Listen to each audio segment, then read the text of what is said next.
everybody. How you doing out there? This is your guy, Mr. Talk 718 with Talk Life TV. All right, guys.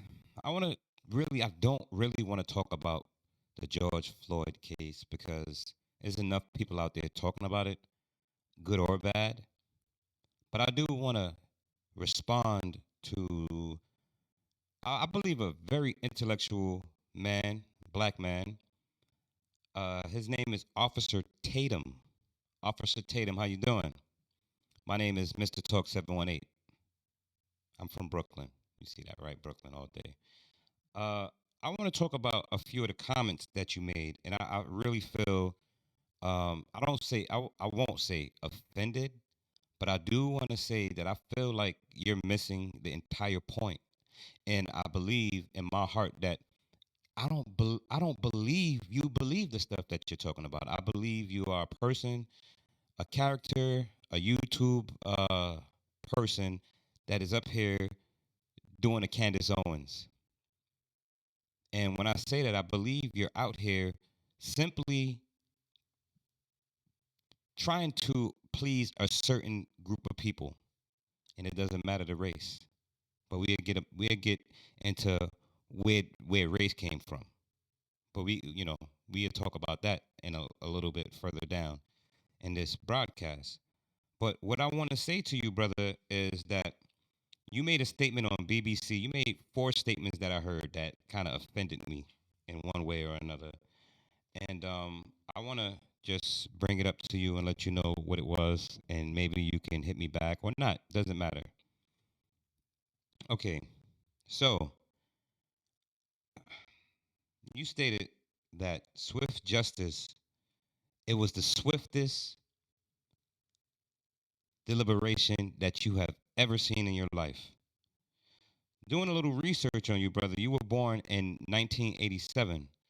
So 13 years later, there was a situation in New Haven, Connecticut. Now remember, you were born in 1987. This is 2021, right? It took them literally 10 hours in 2021 to come up with a guilty verdict for Derek Chauvin, right?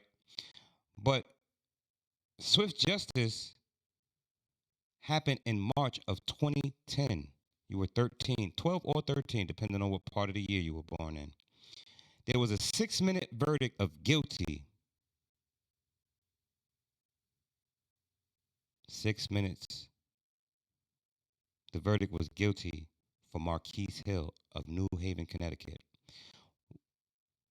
The case lasted for 5 days. He did a double homicide to two women outside of a strip club in New Haven, Connecticut. 6 minutes. You were 13. So in your lifetime, you can't make statements like that without actually looking these things up. Your lifetime, brother, you were 13, so you were aware. You might not have known what was going on, but you were clearly aware of things good or bad, right? So let's not go there with that. You know what I mean? I need you to be honest with the people, man. I really, in my heart, don't believe that you are this person that you are, showing the world you are. You're not being, I say you're being biased. You're biased. There was another statement. You said that you don't believe Eric Chauvin, Derek Chauvin, had a fair trial. You don't think so. Okay, so as for fair trials in America, for the black man and woman and people of color, I'll simply say, how many times have you heard someone telling someone else to cop out, take the plea? You have multiple people in America that are people of color, right? Indigenous people, brown people, yellow people. They don't make up the majority of America, right? But if something happens, if they did it or not, They don't get the correct legal representation, so they're being told to do something wrong. Now, you're so quick to defend the police in my mind. This is what I see from you because we all have opinions, right? So, in my mind, I see you defending the police, but as a good officer, your job is to, and I don't care about the blue wall. I don't care about this union thing. If someone is doing wrong, it's your job to stop them. You don't allow someone to kill someone or to falsely arrest someone because you have this blue wall. So please, please, please, please miss me with that one. Fair trial. How many black men in America have not gotten fair trials? Now, don't get me wrong. If someone has done something wrong, I don't care. Lock them up and throw away the key. Like you said, 13%. 13%. How many people in that 13% that might be criminals? Maybe less than 1%. And in that 1%, how many of those people are not criminals? Maybe 30%. How many people have gotten out of prison because they weren't the right person? The DNA didn't match. There was false information. Things were stacked up. People were lied to. People were paid to testify. Police, you know, they padded the files with bullshit. Central Park. I'm just gonna leave it like that. I'm gonna leave it on Central Park, and you know who I'm talking about. Okay, we're gonna leave that there, right? You say policing is not racist. I say policing is not racist either. Not all of it. But let me just throw out some recent names to you, right? Very recent names like Georgia Police Chief Gene Almond, January 2021. Patrolman John Brook, Georgia Police, January 2021. Wilmington, North Carolina, James Gilmore, Kevin Pinner, North Texas, David Nito, Paul Bradley. We can keep going, but I ran out of space on my little card because I don't have to prove that. You know it. You know it. Let me show you something. Let me show you something. Because you fail to realize that, you can't. I mean, you used to be a police officer, granted. I'm an officer, I'm a government officer, right? Granted, we're both officers, right? When someone does something that is against the law, they definitely deserve to be in prison, right? If someone is running away from a situation, they don't need to be shot in the back. But I mean, with your logic, it should be okay because he or she should not have been resisting arrest. But if they're running, you don't shoot a person in their back. But anyway, I just want to just go there a little bit with that. But this is this is from Capitol Police on an insurrection. No one took us seriously.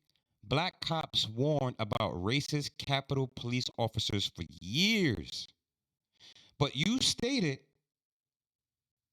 policing is not racist. Police are not racist in America. We're not racist. Now, is America a racist country? I think that it's there's a lot of racism in America. I think there's a lot of racism in America. Is everybody racist? Hell no. I have some wonderful friends of all ethnicities, right? If you want to call it racist, be my guest. But I have friends of all ethnicities and I love them dearly. And we can talk about things and we don't have to sugarcoat shit. We keep it 100. As in New York and Brooklyn, we say we keep it a buck. But Brother Tatum, I clearly feel in my heart that you are not being genuine. You see how you made a statement on that BBC interview, how people are doing it for politics, people are doing it for money and to come up on the backs of dead people. I think you're doing the same, brother. And I don't think you're genuine. I would love to have a talk with you. I would love to have a conversation with you because I really honestly don't believe that you are this person who feels that black people is the fuck ups of all fuck ups. But anyway, allegations of racism against the Capitol Police are nothing new. Over 250 black cops have sued the department since 2001. Some of those former officers now say it's no surprise.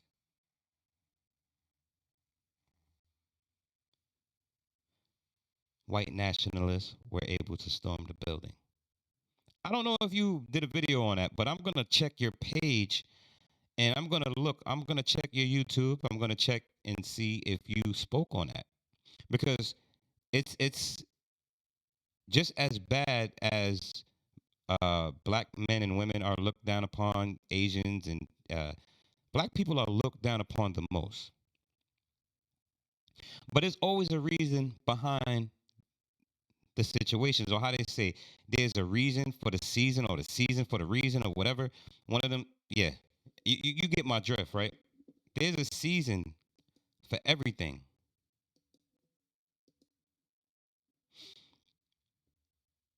Now, let's talk about. No, I'm not going to go there yet. Let me just say this to you, brother. And I'm just going to give you some dates. I need you to just, if you get a chance, look these dates up. All right? Just do me that favor. All right?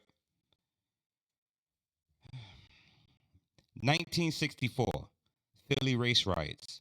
August 28th to the 30th, allegations of police brutality.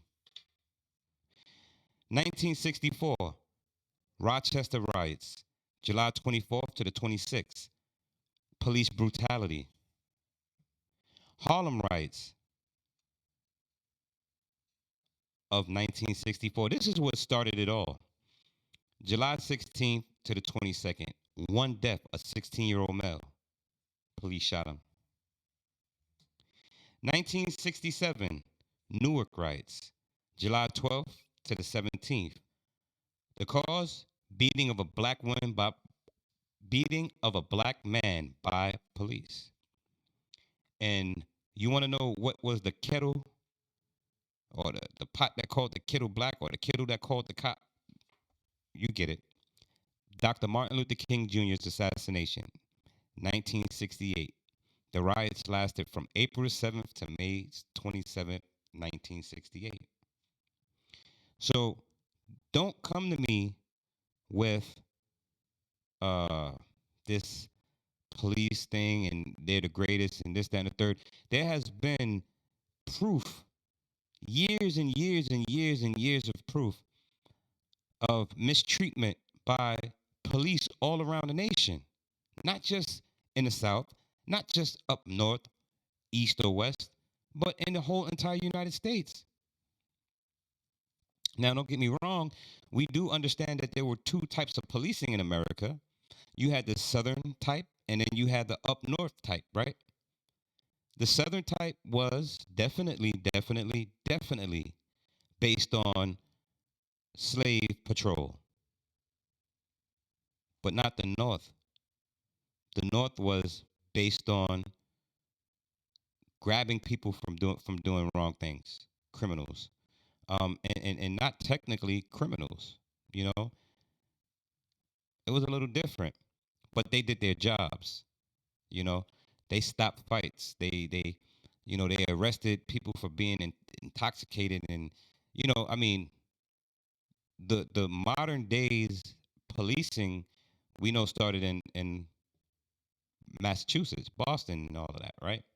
Then New York and Connecticut and places like that followed suit. Not too far later, but um, never get it twisted. Police have always abused the people. And what people did they abuse first? The poor, the immigrants, and the blacks. Never get it twisted. Integration didn't change that because now the poors and the immigrants who were white people, even though they were from Ireland or England or Germany, wherever they came from, they were now adopted by the European American male in America. But black people was still looked down upon. And we already know, we all know that we've been in positions where we were able to actually be looked at as great. Just the other day, I found out something in California on a beach, Manhattan Beach, that there was a family who had a big part of that beach, and they came and they took it from these people. It's worth $75 million today, right? Think about this. And this is just societal. Society was wicked to people of color. They took this land, and what's on the land today on this beachfront property, instead of it being what it was it was actually a place for African Americans to come and be pampered. It was a nice, like a little hotel, like a beachfront property for black people to come and pamper themselves. And today in 2021, it's a station for the lifeguards. But the family who could have been well off is now being given this property back after so many years of it being taken. So you just imagine how much shit that these people had to go through. You say this is not a racist country, but racism lives in this country and it's deep rooted, brother. Never forget that. I don't see what I don't understand from you is we live in a society. All right. So we live in a society today.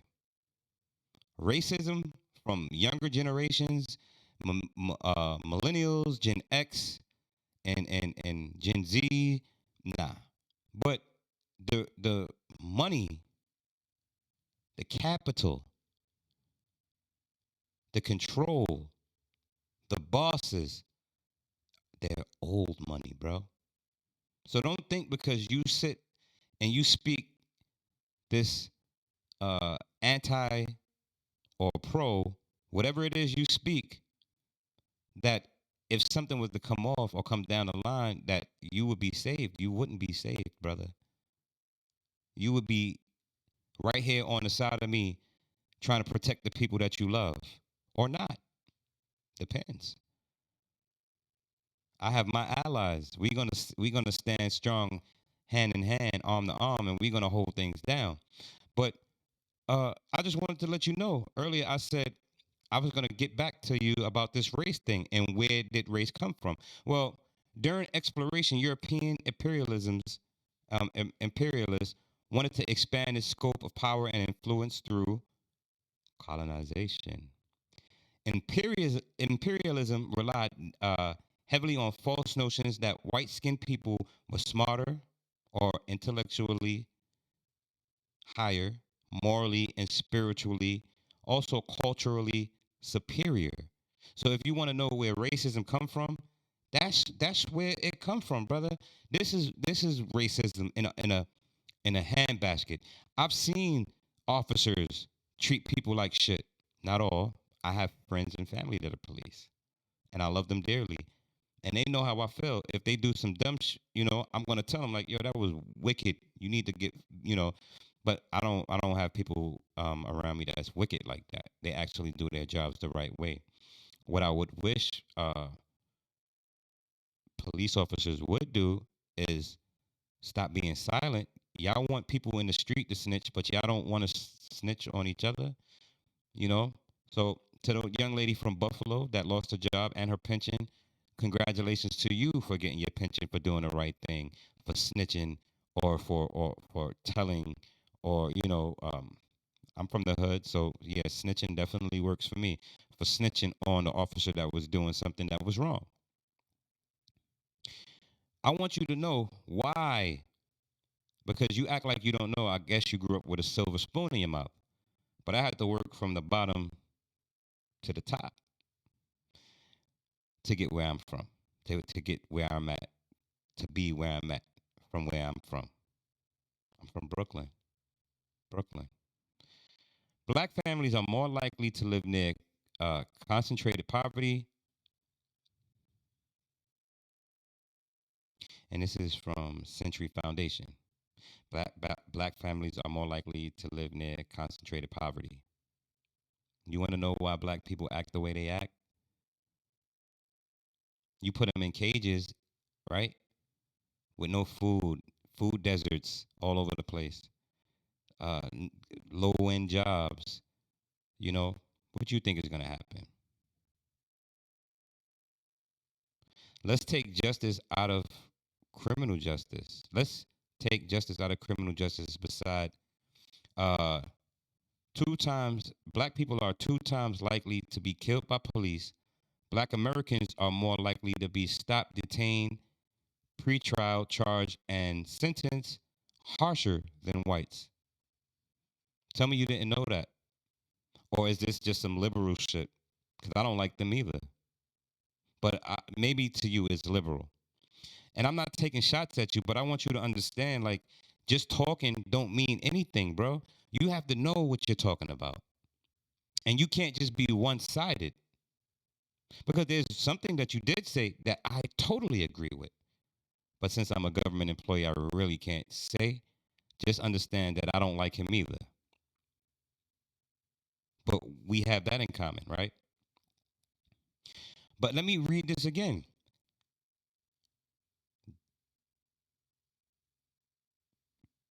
Besides being two times as likely to be killed by police, this is the justice part.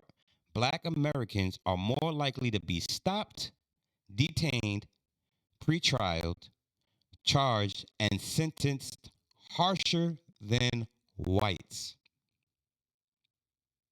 I'm thinking about the brother that was the second lieutenant in his brand new vehicle.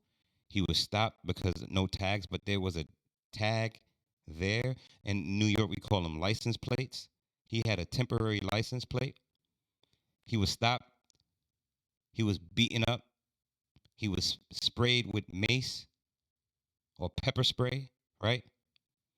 Like an animal, right? But then you sit back and you pretend like these things don't happen. Oh, it's one. George Floyd was one. But you know, anything we do or say, it should be used against us, right? Racism, systematic, systematic. Let me see. Systematic racism leads to widespread disparities for black people, for black Americans compared to white Americans. Black Americans are 2 to 3 times likely to die during childbirth, 2 times likely to die of COVID-19. We already know the cases on that, right?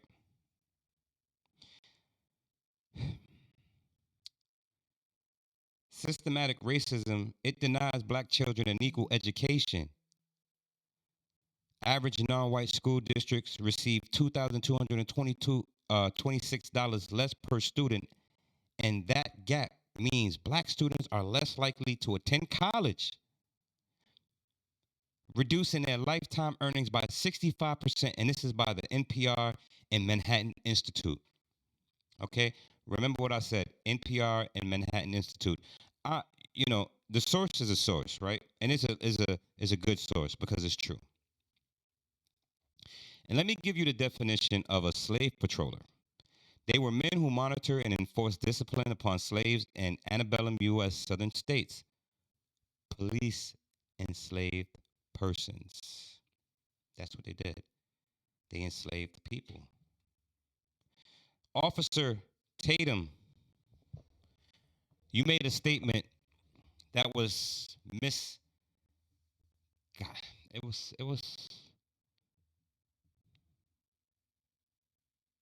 was disingenuous. It was misleading. You stated that George Floyd was overdosed or something like that. He was he was somewhat under the influence. But since you're a police officer and a former uh, football player, let's actually look at what the professionals say. Fentanyl levels not fatal. Blood tests conducted as a part of Floyd's post-mortem autopsy reveal 11 nanograms per milliliter or ng slash ml of fentanyl present. According to witnesses, this wasn't enough to be considered fatal. Now, who is that one of the two? I'm just going to give you one. Who was that? Dr. Daniel Issenschmidt, a toxologist at NMS Labs in Pennsylvania, presented data at trial from more than 2,300 blood samples and fentanyl DUI. Those cases from the last year. He showed that while the average fentanyl blood level was close to 9.6 ng ml, a quarter of people tested had 11 ng ml or higher. Important to note, blood samples were taken from drivers who tested positive for fentanyl and were alive at the time of collection. So, was Floyd high? Did he have drugs in his system? Did he have pills in his belly? Did he drop drugs in the police car? No. So we're going to stop with that narrative. Let's stop making the black man look bad because he had a mental illness. And you can challenge me on that right there as well because drug abuse is a mental illness. Ask anybody. I don't have to ask. I already know because my mother, she does that for a living, right? Drug abuse, alcohol abuse. Once it becomes abuse, it becomes a mental illness. But I don't know if you know that. I'm pretty sure you do because you're a smart guy. I want to say to you also, because you made a statement, and I'm about to finish this up, but you made a statement that 13% of the population is African American, right?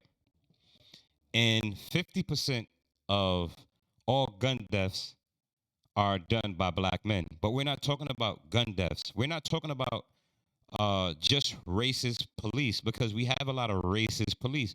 We have some really fucked up black police, Hispanic police, and all of that. You got a lot of self hatred that goes on.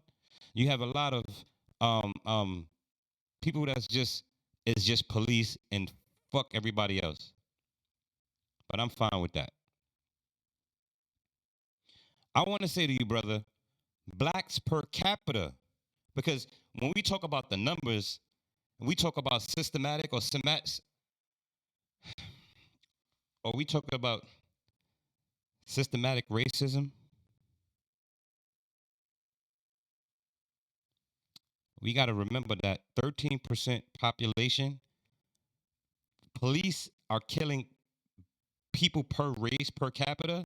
Black people are at 35% of police killing per 1 million of the population. So every 1 million black person, 35 are being killed by the police, one way or another, good or bad.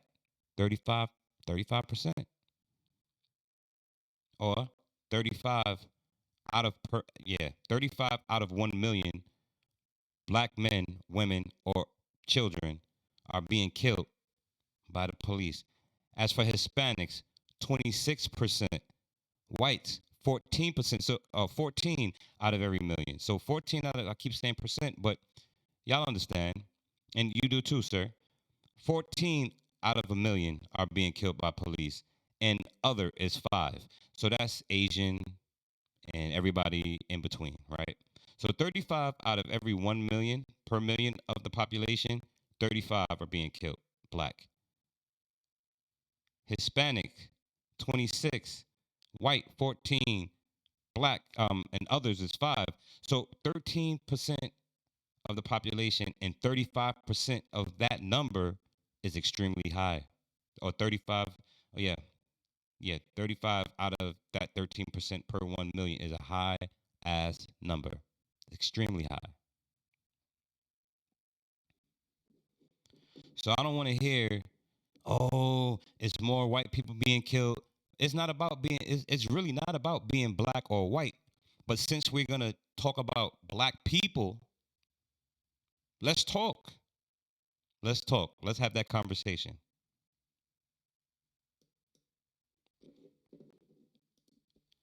I don't have a beef with you, bro. I actually love you because you look like me. You're a brown man. They call us black, but we're really brown. You're a brown man. You're highly educated. You seem like a cool dude. We have more in common than you really know. But I don't want the people out here believing that there's just one side to the story when there's not. It's multiple sides. And I understand that you're conservative and you supported Trump, and I don't have no beef with Trump. I have no beef with I was a Bernie guy. Be honest with you. Trump, when he became president, he became the president on populism. He told his message was, "I'm going to drain the swamp. I'm going to get you better medical coverage than Obama. I'm going to do this. I'm going to do that." And the people liked it, and he got voted in. He got elected. And Bernie was saying the same thing. So with that being said, right? I don't want you to think this is a shot at you. I'm trying to bang bang. I'm trying to get at you. I'm trying to make you angry. But I think instead of just putting out not to say it's poison, but to say that it's poisonous to some people because there's just not one side to it, and that your side doesn't necessarily make it right because you're saying what you're saying. It doesn't make it right. It's an opinion. And so what happens when you spit or speak? I say spit because I'm from New York, like you spit and rap. Because you're spitting your opinion, it doesn't make your opinion a fact. Show me the numbers. Show me the proof. Because a lot of people were saying George Floyd died because he was on drugs. But then you had scientists come in and say, no, that's not why he died. He died because he was choked to death. They didn't say choked, but he was choked to death. Chauvin got what he got because he was responsible for it. He's the one who did it, man. He did it. He could have stopped. He could have turned the body over on the side, let the man breathe. He could have did anything. But he decided to be a prick for 9 minutes and 30 something seconds. And I can be wrong a few seconds, but that's fine. We all know he was on that brother's shoulder, neck, throat, arm, everything. He was he choked him out. And it's only a issue now, but how many police officers say, "Well, this is what we were trained to do. This is what we were trained to do." And you turn around and you see the department backing away from these people because that's not how they were trained. I've seen video of people from my part of the world, from Staten Island. The brother was choked out for loose cigarettes. I've seen little young men playing with toy guns get shot for no apparent reason, and they couldn't explain that away, but they got away with it. Now there is some exceptions to the rule, exceptions to the bullshit, right? So here we do agree on some things. If you are trying to stab somebody, my job as a police officer is to protect. So I will take it to the extreme if I need to preserve another's life, right? So I agree with that. If you're being arrested, locked up, or whatever, you don't run and try to jump in your vehicle. You don't do that. So there is some things that we can agree on. So I want you to understand that I don't have a beef with you, but I think that You're doing a Candace Owens, and it's very, very, very, very lucrative to be like a Candace Owens. It's very good. The money is off the chain because I'm pretty sure Candace don't have to worry no more. She's caked up, and I'm pretty sure you're good too. You were a police officer for some years. I don't know why you retired or resigned. Did you get hurt or anything like? I would love to know because there's a reason why you left the force, and you're still a young man. You were born in 1987, so you're only 37.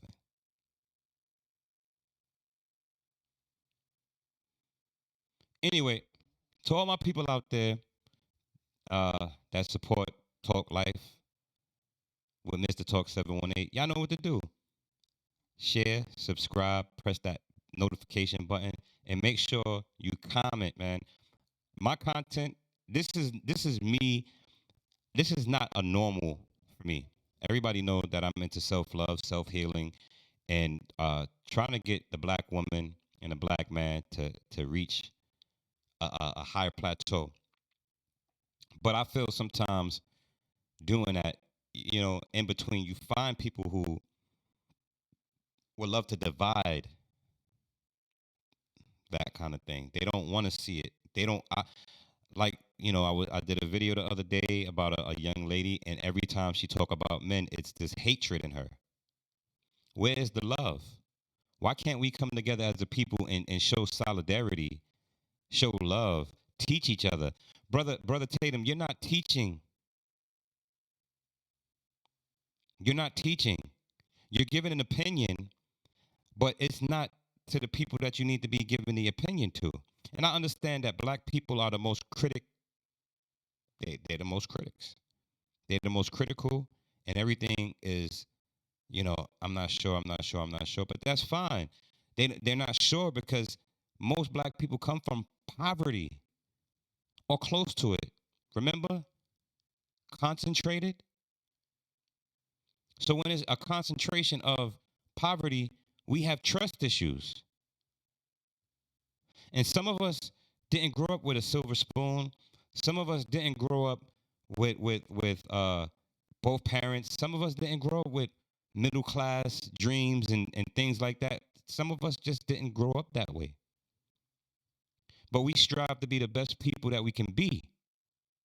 So if you see somebody that's messing up, your job is to pull them to the side and you tell them, or you help them, or you give them some information, or you try to make it better for them. And maybe that's what they were looking for. But to always turn around and take shots and say, you know, no. That goes for you too, Tanya TKO or whatever your name is. We ain't got time for this. Unity. That's what we have time for. So let's stop the bullshit. Let's educate each other. And we ain't gotta be pointing fingers. Let's just educate each other, love each other, and you'll see. Brother, I'm looking forward to having a conversation with you. I think it would be dope. So just hit me up, man. I'm a straight shooter. I don't bite my tongue. Anyway, all right, y'all. Y'all see I ain't got my hat on today. I look like the guy in the picture right there, Mr. Talk 718. I'm in a good vibe, y'all. Anyway, hit me up. This is Mr. Talk 718 with Talk Life TV.